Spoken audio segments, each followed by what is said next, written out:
Dear students, तो आइए आज हम कक्षा 12 में जीव विज्ञान बायोलॉजी पढ़ते हैं। तो आपका पहला चैप्टर है जीवों में जनन, रिप्रोडक्शन इन ऑर्गेनिज्म, जैसा कि आप देख सकते हैं।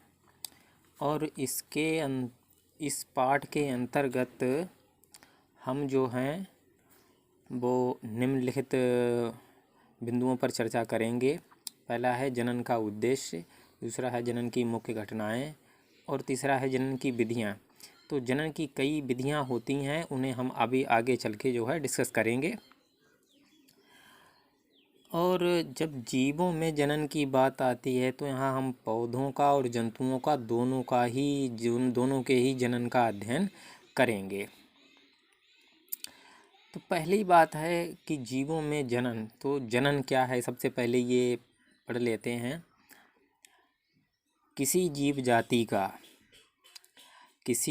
जाति का अपने ही जैसी संतान उत्पन्न करने की क्रिया ही जनन कहलाती है। और जीवों में जनन बहुत ही आवश्यक है, जीवन की प्रक्रिया है, क्योंकि सभी जीव जो हैं वो नश्वर हैं, एक ना एक दिन इनकी मृत्यु हो जाती है। तो इसलिए सभी जीव अपने मरने से पहले अपने ही जैसी संतान की उत्पत्ति कर देते हैं, जिससे उनकी प्रजाति निरंतर बनी रहती है। तो किसी जीव जाति का अपने ही जैसी संतान उत्पन्न करने की प्रक्रिया जनन कहलाती है। अब है जनन का उद्देश्य। तो जनन के उद्देश्य क्या हैं, क्यों जनन है ज़रूरी, तो आइए इसे हम देख लेते हैं। अब देखिए जनन का उद्देश्य क्या है, क्यों जनन जो है। तो जनन का पहला उद्देश्य है जाति की वृद्धि। जनन के द्वारा ही नई जीव जातियाँ उत्पन्न होती हैं, तो इसलिए जातियों की संख्या में वृद्धि होती रहती है, ये अति आवश्यक है। फिर जाति की निरंतरता, जनन से ही जीव जाति की निरंतरता लगातार बनी रहती है, कोई भी जाति प्रजाति नष्ट नहीं हो पाती है, लगातार ये जो है जातियाँ चलती रहती हैं। तीसरा है समष्टि का संगठन।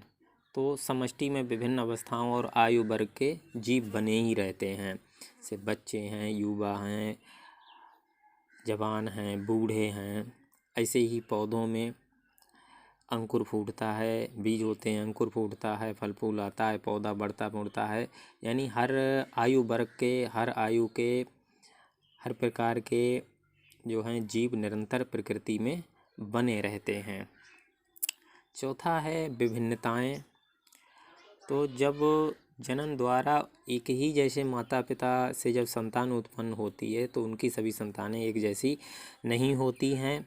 एक ही माता पिता की सभी संतानों में कुछ ना कुछ डिफरेंस अवश्य होता है, जिससे विभिन्नताएं होती हैं और उन विभिन्नताओं से नई जीव जातियों का निर्माण होता है, जिससे जैव विकास होता है। पृथ्वी पर जीवन की उपस्थिति और निरंतरता बनी रहती है, जीवन हमेशा बना रहता है और निरंतर जो है चलता रहता है। अगर जनन ना हो तो ये कुछ नहीं होगा, ये सब समाप्त हो जाएगा। अब देखिए अगला पॉइंट है जनन की मुख्य घटनाएं। तो जनन की मुख्य घटनाएं जो हैं, अब देखिए अगला पॉइंट है जनन की मुख्य घटनाएं।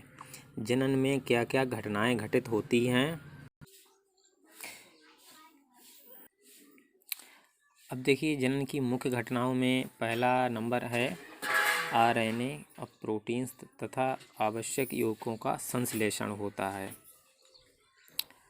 आरएनए, प्रोटीन्स तथा आवश्यक यौगिकों का संश्लेषण होता है। दूसरा पॉइंट है डीएनए अणुओं का द्विगुणन होता है। डीएनए का रेप्लिकेशन होता है। एक कोशिका से जब दो कोशिकाएं डिवाइड होती हैं तो डीएनए आधा आधा बढ़ता है और उसके बाद उसका द्विगुणन हो जाता है। तीसरा पॉइंट है कोशिका विभाजन तथा कोशिकाओं की संख्या में निरंतर जो है बढ़ोतरी होती है, भी एक घटना है। कोशिकाएं विभाजित होती हैं और कोशिकाओं की संख्या में भी बढ़ोतरी होती है। चौथा पॉइंट है प्रजनन अंगों का निर्माण होता है। पांचवा पॉइंट है प्रजनन इकाइयों का निर्माण एवं संयुग्मन होता है। प्रजनन करने जो इकाइयां हैं उनका निर्माण और फिर उनका संयुग्मन होता है। छठा पॉइंट है नए जीव का निर्माण तथा जाति की निरंतरता बनी रहती है।